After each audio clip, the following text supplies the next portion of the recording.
Yeah, the topic seems a little, maybe not very significant, because why would we care, among scientists at least, about Thomas Aquinas and intelligent design?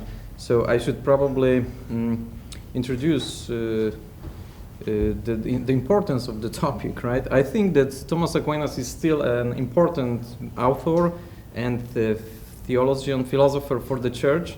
And as some ecclesiastical authorities used to say over the centuries, Thomas Aquinas built the greatest synthesis of reason and faith in human history, okay? So he is an authority. I can't give you a better argument to justify this topic. And as you probably know, there was a lot of criticism on intelligent design coming from Thomistic circles. And at some point I started wondering, I'm not a Thomist myself, that's I have to probably say it, but that's my disclaimer, okay? But when I saw Thomists attacking intelligent design and at the same time accepting neo-Darwinism of this or other kind, I thought there is something wrong with this. I mean, it's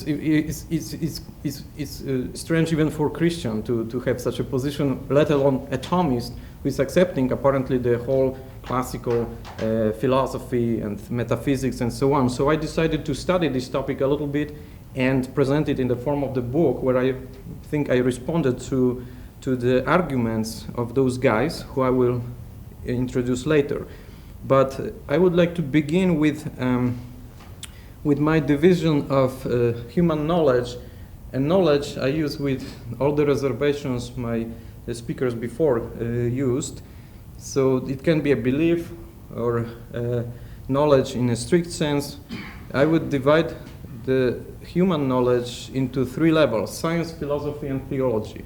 Why do I begin with this? I think this is crucial to understand the relationship between intelligent design theory as a scientific theory and classical philosophy or Thomism or Aristotelian Thomistic tradition or classical metaphysics or philosophia perennis, eternal philosophy, whatever you call it. And my thinking is that as long as you stay on the position that philosophy and science are the same, you will never get this thing right. And there are guys who would claim that, I don't know, that science is just a part of philosophy. Of course, there are dozens of definitions of philosophy, theology, and science. I will introduce briefly the definitions that I think are relevant in this distinction, this particular context. And by science, I mean mostly natural science, exact sciences, or even some humanities. I would say history would be science also in this sense, but most of all, natural science. So by theology, I understand supernatural knowledge about God or the universe. So this is the knowledge that comes from the special revelation, like the Bible, the prophecies, some supernatural events. And this can apply to God. So the Bible tells us who God is, but it also tells us something about the universe. For example, the creation of the universe, how the universe is built in a sense that there are angels, yes, that there is some hierarchy of beings, that there is an invisible universe, and heaven and hell, and these kind of things. So these are supernaturally revealed. We cannot know it from studying nature alone, okay? By philosophy, I mean natural knowledge about God or the universe. So that's the knowledge that you can acquire by studying nature alone, but not in a scientific way, but in a philosophical way, which means that you perceive nature in a more general categories. You look at the universe, you look at the events around you, and in natural way you would draw some conclusions. For example, every effect has a cause. Yes, that's the philosophical statement about the universe that you draw by natural reasoning. You don't need a special revelation to know this. This is what we call philosophy in this context. And science is natural science, natural knowledge about the universe alone. Of course, I strongly believe that science cannot give us positive knowledge about God, so it can point to the unexplicable elements of the universe within naturalistic framework, but it cannot prove, let's say, God's existence, or it cannot prove that a miracle happened. Let me give you an example here. When there is a miraculous healing from cancer, let's say, you would say that science establishes two facts. There was an incurable disease at first, and this is scientific statement. We can say that this cancer will lead to death. It's lethal. And then there is another state of facts where the person is just healthy, okay? But science will not tell us what happened in between these two events. It can tell us, okay, according to current knowledge, scientific knowledge, we cannot know what has happened, that this person was about to die and now it's healthy. Then theology comes here and says, this was a miracle because there was a prayer, there was intercession of the saint, so we can say it was a supernatural work of God that healed the person, okay? But science will only tell us we cannot know by natural investigation what happened. And since creation is a supernatural event too, so science will only tell us that we cannot explain ultimately the origin of species, for example, the origin of the universe without philosophy or theology. Yes, it will tell us that all naturalistic explanations will ultimately fail. I mentioned, so that's just the very broad distinctions or division of the disciplines that will be necessary for understanding my later argument. I mentioned the Thomists who critique ID, and we have Stephen Barr or Mary George or Ed Feather, William Carroll, and there are many more of them, obviously. And they pulled out a set of arguments which I think are, by the way, contradictory. So one argument against ID would exclude other arguments. They come from different positions. So in my opinion, the Thomists never presented a coherent critique of ID from the Thomistic point of view. But they actually presented about 16 arguments that I found in the literature, and I respond to all of them in my book. Some of them are ID is God of the gaps type of argument, ID is an argument from ignorance, ID can be disproven in the future, ID is mechanistic, ID is creationism, ID is not scientific, ID is anti-metaphysical, ID implies interventionism, ID reduces God to merely one of natural causes, and so on. I respond to each of these arguments in a very detailed way in my book, but here I will just focus on two problems that I find in general in Thomistic approach to intelligent design. So I will not get into the details because you can read it in the book, and also it would be very, very difficult to do it here. But the two problems, I think, two more general problems are, first is the lack of distinction between science, in a sense of modern natural science, and philosophy, especially the so-called philosophy of nature. So this comes with the second problem, or this lack of distinction generates the second problem. They classify intelligent design theory as philosophy rather than science. So what they say is that we have two realms of knowledge, science and philosophy. Now, Darwinism is scientific, and they judge Darwinism according to scientific standards. Then they say ID is not science, it's philosophy. And they judge ID according to philosophical standards. That's why they say there is no teleology, there is no substantial form, there is no in ID, there is this mechanistic and so on.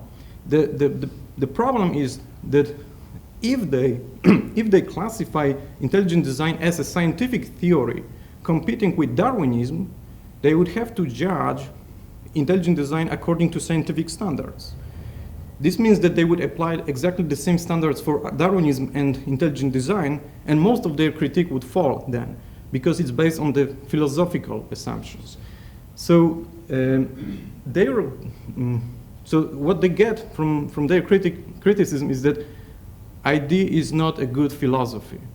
But I think that those who support intelligent design would say ID is not a philosophy at all. It's just a scientific theory which should be tested according to the scientific standards. Yes? So I would say these are the two root problems with the approach of the Thomists. And if they clearly distinguished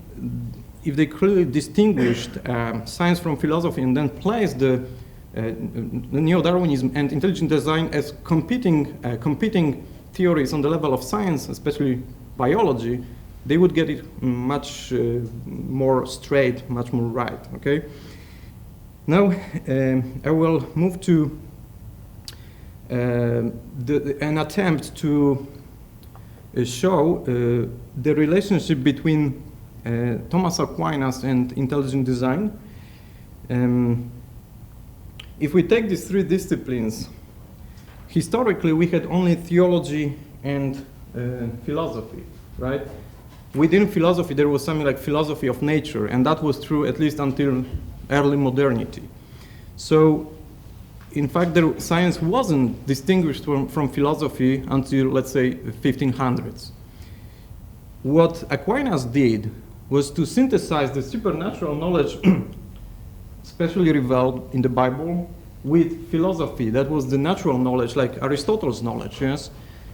There was a question in medieval times when Aristotle's works were translated to Latin and they became popular among Christian scholars. The question was, is Aristotle compatible with our faith? Because they based their worldview on the Bible, but they had this pretty smart pagan philosopher.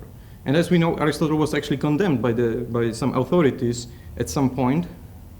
And Aquinas asked, can we make a synthesis between natural knowledge about the universe, philosophy, and theology? And he built this great synthesis when he used the principles of Aristotle in order to build up the Christian dogma, yes, to explain Christian dogmas. That was his synthesis. Reason and faith, natural and supernatural knowledge. How to reconcile these two, and Aquinas is the one who shows this. I think intelligent design, properly understood, is trying to show the connection between modern science, which is mostly natural science, and philosophy, classical philosophy. How to reconcile a scientific theory with scientific data, yes? So we have a bunch of data, we have a lot of data, and the question is neo-Darwinism compatible with the data? And it turns out that in many cases it's not. So we need an alternative theory, which is intelligent design, right? And how to reconcile science with philosophy, which means that these three realms are not completely separate. I think everybody would agree that there are overlapping areas. And it's a truism to say that theology must be open to philosophy and philosophy to science, and science should be open to philosophy. But as one of the speakers showed, that contemporary science is very often closed up completely to philosophy. So I think intelligent design is one way to open it up, not moving it into, it's not that intelligent design is moving to philosophy, but it's opening science to some philosophical questions that are important and should not be excluded from human knowledge or human reflection on reality. The classic Christian position is the concept of the two books, where we have science that is natural knowledge about the universe and revealed knowledge, theology or the Bible. So the two books, one book is nature, another book is the Bible, and they cannot be contradictory, right? I think that's an axiom for Christianity, because we believe that both books are written by God, and both books has to be read by humans in order to have a complete picture of reality, yes? So you need to read the Bible and read the nature simultaneously. That's an obvious statement, I think, for Christians, but I can show it in Fifth Lateran Council in 1513 actually established this true as a let's say, solemn teaching or some kind of Catholic doctrine. Since truth cannot contradict truth, we define that every statement contrary to the enlightened truth of the faith is totally false, and we strictly forbid teaching otherwise to be permitted. Of course, this works the other way around. So if a theological statement would be contrary to the statement of natural science or philosophical sound philosophy, then it would be a heresy, right? We could judge it by this. So I could give you some examples, but I will not get into it because this will be too long and open too many other issues. So the concept of two books was repeated by many authorities in the church over the centuries. Most recently, John Paul II in 1996 repeated this statement that truth cannot contradict truth. So we have one source of truth that is revealed in many different ways, okay? Now I'm moving to something more specific, Aquinas and intelligent design. So first of all, I don't think we can find intelligent design in a modern sense in Aquinas, so in a strict sense that we are discussing here. Of course, you have intelligent design in a broad sense, like the general reasoning that the universe will point to design. That's classical, not only Christian, but pre-Christian, Aristotelian, Plato statement, Platonic statement. All classic philosophers would say that there is some rationality in the universe that point to the designer, to the author, to the first cause, however you call it. But obviously, since intelligent design is a new concept coming from modern science, advanced science, and I think only in advanced science you actually find the clear evidence of intelligent design in a way we are talking about, so you will not find a clearly stated intelligent design in Aquinas who didn't know modern science. However, we can show that intelligent design and Aquinas teachings are entirely compatible. That's the first thing. So you can have two statements that are not overlapping, or they are not the same, they are not identical, but at the same time they are not contradictory, right? You can have this kind of symbiosis. And secondly, I would say that they supplement each other, which means that they actually one needs the other, okay? So Aquinas needs intelligent design needs Aquinas in some sense on another level. And so to have the full picture, we need to employ intelligent design and classical metaphysics to have the truth, yes, to be closer to the truth or to understand the reality, however you call it. One way to do it, to show that they are compatible and supplementary, is by comparing design argument and design inference. I'm saying it's one way because we could do the same with for example, with irreducible complexity. Could do the same. Fine-tuning, so design argument and fine-tuning could be here, yes. Design argument and irreducible complexity. All of these things could work as a. But I'm going here into one direction, so I'm narrowing down the possibilities, and I'm talking just about design argument and design inference because I think that's the best, actually, the best comparison, the best way how to show how they interact. Okay.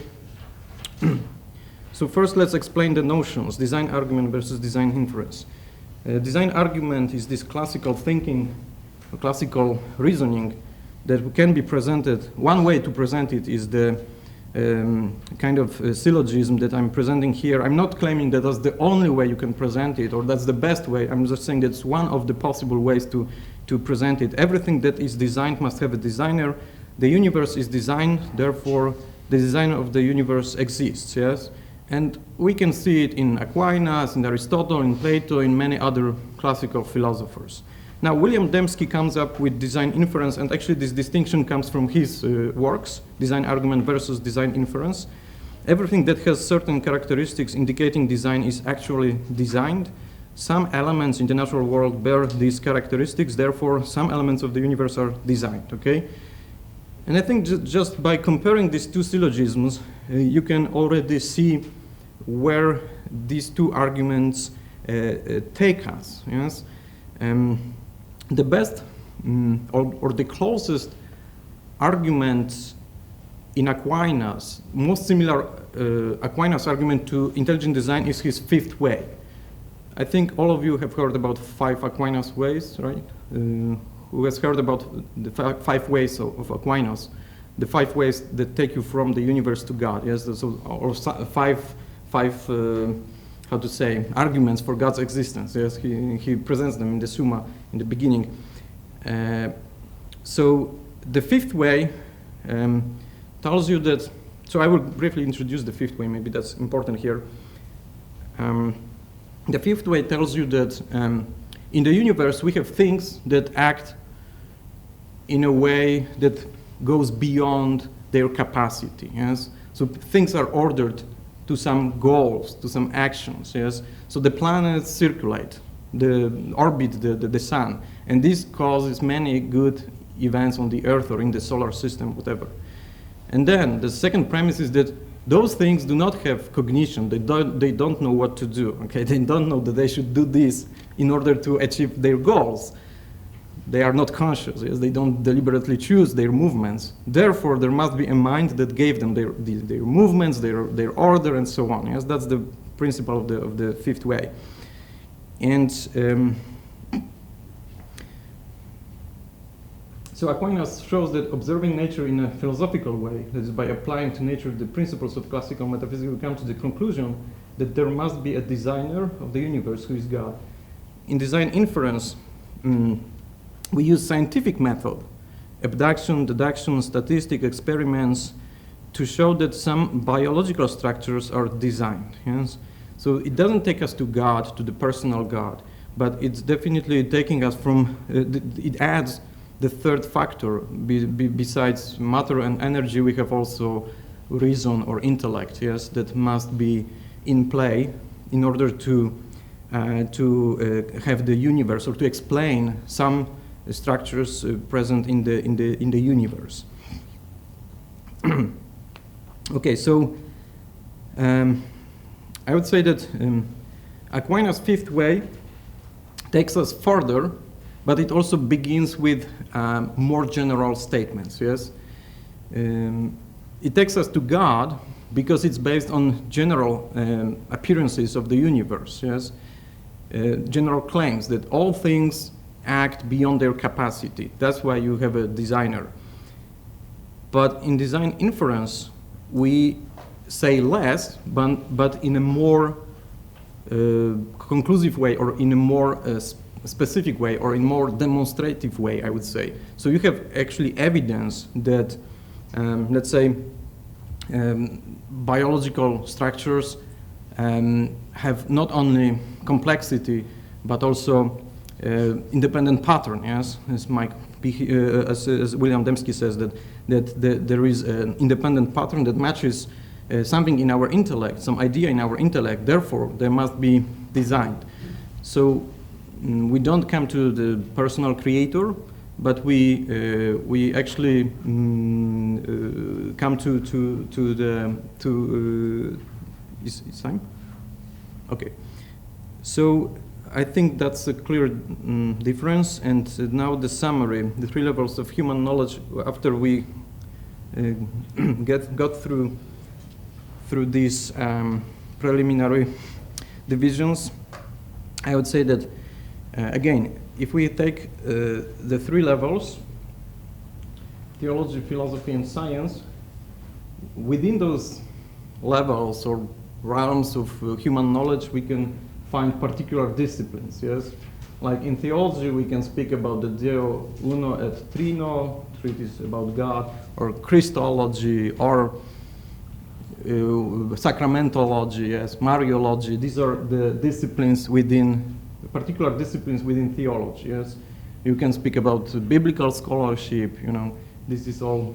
So it narrows down, yes? This is one example, this is one example. In philosophy, we have philosophy of mind, we have ethics, we have philosophy of being, and natural theology, physical theology, yes? That's one of these. So it's a natural argument for God's existence, like the one that I presented, like the fifth way. But then in science, one of the theories is the theory of intelligent design. You obviously have tons of theories in science, but this is one of them, yes? And within particular disciplines we have particular concepts, like God's existence as stated in the Bible, natural theology, design argument, the fifth way, yes? And in theory of intelligent design, we have design inference, but we have also irreducible complexity, we have other stuff. So these are particular concepts within these disciplines. And I would claim that we can build a new order of dependence, and that's a really new thing, I would say. because that's a classical statement. Regina Scientiarum, the queen of sciences, theology for centuries was called a queen of sciences. That was considered the highest of all sciences. Then ancilla theologia, so that's an expression that today's philosophers don't like it very much because it's it kind of suggests that the philosophy is only to serve theology. But I think it's not about the service, but it's more about the order of dependence, yes? But anyways, so I would say that in a way we can put intelligent design as the serva of ancilla, so the servant of the servant. So there would be some kind of order of dependence that opens up science to philosophy, philosophy to theology, and the other way around, yes? Top down. And in this way we have complete order of the disciplines, and this is all to show how Aquinas, that would be here, is compatible with intelligent design, which is here, right? So we have this kind of entire picture that gives us some kind of synthesis, and yeah, and that's how I see it. Okay, that's it.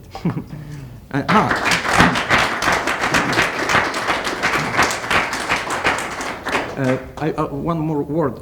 Besides the book, we have a website, Aquinas and Evolution, where you can look up some of the arguments and also some kind of introduction to Aquinas, so that reading Aquinas requires knowledge of classical metaphysics generally. You can't just take the Aquinas and read it. That's very difficult. So you have to know the system. And I created this website to give the introduction to the system. So if you read on the website the introduction to the system, you are probably ready to read the book. Yeah, thank you very much, Michael. Thank you.